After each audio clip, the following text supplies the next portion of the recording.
मेरे यहाँ सबसे पहले डिग्री कॉलेज की मान्यता था, उसके बाद और जगह आदेश हुआ मुख्यमंत्री से कि सभी प्रखंड में डिग्री कॉलेज हो। जहाँ सबसे पहले वही आज पीछे है। तो बोले कि वो तो वीसी का काम है, फिर आप चिट्ठी का जवाब देने वाले कौन हुए? क्योंकि हम तो कुछ जान भी नहीं रहे हैं। तो नहीं जान रहे हैं तो आप एक समान बैठक जिला परिषद की हुई थी, जिसमें हम भी थे, मेरे प्रमुख साहब भी थे। प्रमुख साहब भी उसमें भी क्वेश्चन किए थे कि हम लोग का शाम तो बोले थे कि इस सेशन में आपकी पढ़ाई होगी। नमस्कार, मैं रवि भारद्वाज। आप लोग देख रहे हैं मोबाइल टीवी और हमारे साथ सामू अखा कुरहा प्रखंड के जिला परिषद साथ में है। और सामू में भी दो समस्या सबसे ज्यादा दिख रही है। एक तो डिग्री कॉलेज का निर्माण हो रहा है और डिग्री कॉलेज के निर्माण से पूर्व जब यहाँ भूमि को देखा जा रहा था कि कहाँ पर इसका निर्माण किया जाएगा, उसी समय कहा गया था कि सत्र शुरू कर दिया जाए। हाई स्कूल में बहुत सारा जगह है, सत्र शुरू कर दिया जाए, डिग्री कॉलेज के लिए जो है एडमिशन लेना शुरू कर दिया जाए। और ये बात कहे हुए अब 2 साल होने को चला है। डिग्री कॉलेज का निर्माण ऐसे निर्माणाधीन है बिल्डिंग। तो एक आवेदन दिया गया था जिला परिषद के द्वारा, तो क्या जवाब आया है, तो सबसे पहले हम इसके बारे में जानते हैं। तो यहाँ जो शिविर लगा था उसमें आवेदन दिए थे, तो क्या जवाब मिला वहां से? अभी जस्ट हमको थोड़ी देर पहले एक चिट्ठी आई। चिट्ठी दूसरे माध्यम से आई थी, अभी डायरेक्ट नहीं आई। उसमें हम देखे कि जिला शिक्षा पदाधिकारी महोदय ने मेरे चिट्ठी के अवलोकन में उसमें दिया गया कि वहाँ अभी जो बिल्डिंग बन रही है, जब बिल्डिंग पूरा होगी तब वहाँ पढ़ाई चालू होगा। हमको आश्चर्य लगा, क्या कि जो सेशन इस बार चालू था होना, सब जगह चालू हो रहा है। और शाम हो, जहाँ जब जिस समय यहाँ कॉलेज होने का निर्माण था कि प्रखंड में एक कॉलेज हो, पूरे बिहार में सबसे पहले इस कॉलेज का बात था, तो वो कॉलेज आज पीछे चला गया।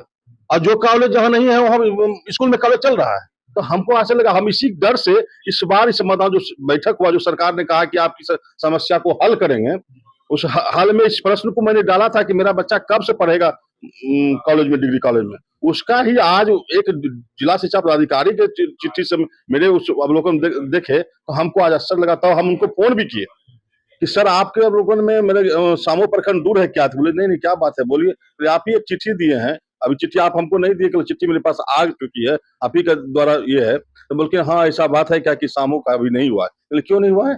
तो मेरे यहाँ आदेश था कि जहाँ पीएम श्री और मॉडर्न स्कूल हो, उसमें कॉलेज नहीं चलेगी। चलिए ठीक है, कॉलेज उसमें नहीं चलेगी अलग बात है, कमरा और है, कहीं और उपाय होता। मेरे यहाँ सबसे पहले डिग्री कॉलेज की मान्यता था, उसके बाद और जगह आदेश हुआ मुख्यमंत्री से कि सभी प्रखंड में डिग्री कॉलेज हो। जहाँ सबसे पहले वही आज पीछे है। तो बोले कि वो तो वीसी का काम है, फिर आप चिट्ठी का जवाब देने वाले कौन हुए? क्योंकि हम तो कुछ जान भी नहीं रहे हैं। तो नहीं जान रहे हैं तो आप एक समान बैठक जिला परिषद की हुई थी, जिसमें हम भी थे, मेरे प्रमुख साहब भी थे। प्रमुख साहब भी उसमें भी क्वेश्चन किए थे कि हम लोग का शाम तो बोले थे कि इस सेशन में आपकी पढ़ाई होगी। हम उनको भी फोन किए प्रमुख साहब को कि ऐसा चिट्ठी आया है और ऐसी ऐसी बात है, और इसी कारण से हमको कहीं ना कहीं डर था। इसीलिए जो शिविर चला, शिविर में स्पेशल हम ये क्वेश्चन डाले थे कि इसका क्या रिजल्ट आता है, और आज रिजल्ट देख के बहुत दुख होता है। अच्छा, वीसी की बात करें तो वीसी तो जब आए थे, जब यहाँ पर जमीन देखा जा रहा था हाई स्कूल के आगे पीछे, जो दान करने वाले थे कि पंडित जी दान करने वाले थे भूमि, तो आए हुए थे, तो वीसी तो बोले थे कि भाई सत्र शुरू कर दिया जाए उसी साल से। देखिए आपका कहना सही है, बीसी आने से पहले उप सचिव साहब भी आए थे, आपको हम भी थे, उसमें मौजूद थे। उसी समय उनका कहना था कि ये सेशन बस अब से चालू होगा। सेशन चालू क्या होगा? ये तो आश्चर्य की बात है, सब जगह सेशन चालू है, सब जगह एडमिशन चालू है, और सामो को फिर उसी खाता में ढकेल दिया गया। कहीं नहीं कुछ माए बाप है। इसलिए तो हम तो अब तो आज ही हम देखे हैं, कल बेगूसराय जाएंगे तो अपने जो बड़े प्रतिनिधि हैं उनसे भी मिलेंगे और कहेंगे कि इसके लिए तो कुछ आंदोलन करना पड़ेगा। यहाँ पीछे क्यों रह गए? मेरे यहाँ अभी कमरा है, हमरे यहाँ पीएमसी हाई स्कूल, जो हाई स्कूल के प्रांगण में डिग्री कॉलेज बन रही है, वहाँ अभी हम लोग को पढ़ाने के लिए कोई दिक्कत नहीं है, कमरा पर्याप्त है। हम लोग के स्कूल पर हाँ, तो गिट्टी बालू अनाज कमरा में रखा जा रहा है, उसमें पढ़ाई तो हो ही सकती है। वही तो हम कह रहे हैं कि वहाँ मेरे लिए पर्याप्त है। कल भी पैक्स चुनाव हुआ, आप देख सके उस साइड में जितने भी हैं, जितना स्टूडेंट है, तो ठीक है पीएमसी स्कूल हो, केवल उसमें अभी कम चल सकता है, उसमें कहीं कोई दुमत नहीं था। उसका एनओसी हेडमास्टर को देना था, हेडमास्टर साहब अपना देते, केवल मांगा जाएगा तब ना। अपने मन से वहां कोई कर देगा तो उससे कोई मतलब नहीं है, और उसे छोड़ दीजिए। सबसे बड़ी बात है कि पूरे जब चक्र में मुख्यमंत्री नीतीश कुमार जी घूम घूम कर कॉलेज दे रहे थे, उसी समय मेरे उस समय वर्तमान विधायक सबसे पहले डिग्री कॉलेज लाए थे, उसका घोषणा भी हुआ था। और वही कॉलेज आज हम आज माननीय विधायक पूर्व विधायक जी को भी कॉल लगाया था कि उनसे पूछते।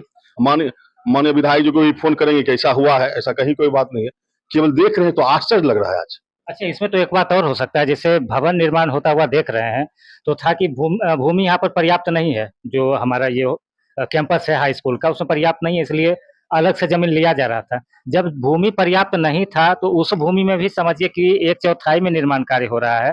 मतलब निर्माण कार्य तो अभी और बहुत इसका होना बाकी है, या तो किसी दूसरे जगह होगा या किसी तरीके से होगा। और जब तक वो भी पूरा नहीं हो जाएगा तब तो निर्माणाधीन ही माना जाएगा भवन को, और तब तक तो पढ़ाई मतलब इसी तरीके से बाधित रहेगी। नहीं, देखिए, बात तो था उस समय की जमीन की बात जो लोग कुछ कर लें। उस समय जमीन, एक मेरे यहाँ से बहुत अच्छे साइंटिस्ट थे, सुने थे कि वो जमीन देने वाले, उनके भाई लोग भी आए थे। उनका बहुत बहुत सम्मान हम लोग करते हैं, उसमें कहीं कोई बात क्या हुआ, उसमें भी क्या राजनीति हुई, इसमें सब कह नहीं सकते हैं। केवल उस कैंपस को जब जोड़ा गया, नापा गया, तो बोला गया कि इसमें अब कुछ और काम नहीं होगा, इतना जमीन में कॉलेज बन जाएगा। इसलिए वहां सबसे पहले काली मंदिर हुआ करते थे हम लोग का। इस काली मंदिर जो भी हम लोग को सब मिल के बनाना चाह रहे थे कि एक कॉर्नर में बनेगा, क्योंकि सब दिन जब से है मंदिर उसी प्रांगण में रहा है, इसी प्रांगण में रहेगा। केवल गांव के बच्चों की शिक्षा के लिए इसलिए लोग को कहा गया कि अभी आप मंदिर नहीं बनाइए, जमीन आपका छोटा होगा। तो लोगों ने उसको भी पहले शिक्षा को देखा, कहा ठीक है, शिक्षा होगा तो पूजा स्वाभाविक होगा, इसलिए उस मंदिर को भी रोक दिया गया। क्योंकि जमीन कमी नहीं शिक्षा डिग्री कॉलेज के लिए, इसलिए उसमें बन जाएगा, पूर जाएगा, जो उनका मापदंड था। तो हम लोग सोचे थे जितना मांग रहा है उतना पूर रहा है, ठीक है। स्कूल का फील्ड जितना लंबा रहता, खेलने कूदने सबके लिए जरूरी था, और बढ़ता और लोग कोई दे देता, उनका स्वागत था। चल, पता नहीं उसके लिए नहीं, केवल जितना जमीन था उसमें हो गया कि नहीं बनेगा, इतने में हो जाएगा, इसीलिए उसमें निर्माणाधीन हुआ। अच्छा, एक चीज़ और है कि अभी तक उसमें बोर्ड नहीं लगाया गया कि निर्माण क्या होना है, कितना होना है, कितने फ्लोर का होना है, कितने बजट का होना है, किसी भी तरीके का बोर्ड नहीं लगाया गया। उस पर तो 1-2 बार हम लोग सवाल भी किए, तो जिस पर जान से मारने की धमकी भी सोशल मीडिया के माध्यम से मिली, तो ज़्यादा तो उसमें एक्टिव होना वाजिब नहीं लग रहा है। लेकिन अभी तक उसमें बोर्ड नहीं लगाया गया, जिसके लिए कई बार वीडियो भी बना चुके हैं, और कोई जाँच तो खैर कभी होते हुए देखे भी नहीं कि क्या निर्माण हो रहा है, उसका कभी जाँच किया जाए। तो ये सब लेके क्या कुछ सवाल रखा जा रहा है? देखिए, आपका ये प्रश्न सही है, बोर्ड नहीं लगा वो बड़ा प्रश्न है। और हमने कहीं न कहीं सुना था आपके सोशल मीडिया पर, आप 2-3 बार ऐसा क्वेश्चन उठाए तो प्रॉब्लम हुआ था उसमें, कहीं कोई बोर्ड लगना बहुत ज़रूरी है। आप एक बात मेरे नज़र में दिए, सही में हम भी उसको अच्छा से नहीं देख पाए हैं, इस पर ध्यान हम लोग को भी देना चाहिए था, कहीं न कहीं गलती है। आप आज ध्यान दिए हैं तो इस पर हम विशेष ध्यान देंगे। हाँ, बोर्ड लगना चाहिए, कितना क्या बनेगा, नहीं बनेगा, सभी चीज़ को मापदंड होना चाहिए। तो इस चीज़ को आगे विशेष ध्यान देके और उसमें बोर्ड लगवाने की कोशिश करेंगे। जो भी हम हैं और जो लोग भी प्रतिनिधि हैं और लोग हैं, जिनसे कह के, सब लोग को कह के, काहे कि मेरे गाँव के लिए भविष्य बन रहा है तो वो अच्छा बने, इसलिए सब सोचें, काहे कि बच्चे पढ़ते हैं। वही हाई स्कूल में जब सीढ़ी टूट गई, मेरे गाँव की बच्ची गिर गई, मेरी गाँव की बच्ची गई, तो वही दुःख आगे नहीं हो, चाहे कॉलेज बनेगा तो और बच्चे लोग आएँगे। इसके लिए विशेष ध्यान देना पड़ेगा, आपका कहना सही है। और सबसे पहली बात हम तो चाह रहे थे, सबसे बड़ी दुखद है कि जो कॉलेज हम लोग का अभी रन करता है, आज बच्चा का एडमिशन होता है, वो नहीं है, वो दुखद है। इसके लिए हम लोग अब कल से परसों तक दौड़ रहे हैं, देखते हैं इसका क्या उपाय होगा, कोशिश ये तो करेंगे। ये सत्र तो अब फिर मिस ही हो जाएगा। हाँ, जो अनुसार सुने थे, काहे कि हम कभी इसमें फॉर्म भरेंगे, काहे कि एक सुगरा से बच्ची हमको फ़ोन की थी कि हम शामों के लिए फॉर्म भरें, कॉलेज खुल रहे हैं। तो हम लोग जान रहे थे कि खुल रही है, हाँ, यदि ऑनलाइन शामों का नाम आता है तो स्वागत है, तुम लोग आके जल्दी भरो। तो आज इसीलिए पहले उसको भी हम फ़ोन किए कि शामों के लिए तुम फॉर्म भरी थी बीए पार्ट 1 में? उन्होंने बोला कि नहीं अंकल, हमको ऑनलाइन नहीं दिखा। फिर तुम बोली नहीं हमको। आज ऑनलाइन दिखता तो हमको गर्व होता, उस पर लड़ाई भी हम लड़ते। फिर पता चला कि ऑनलाइन मेरे सामू का नाम नहीं था। इसलिए बहुत सारा अब त्रुटि है, तो हमको अब लग रहा है कि अभी हम बहुत पीछे चल रहे हैं। अब निर्वाचन होगा, कब तक होगा, नहीं होगा, तो हम लोग बहुत पीछे चल जा रहे हैं। इसलिए अब कल से हम लोग सोच रहे हैं, जितने हैं सबसे मिल के इसके लिए कहीं न कहीं दौरा करेंगे।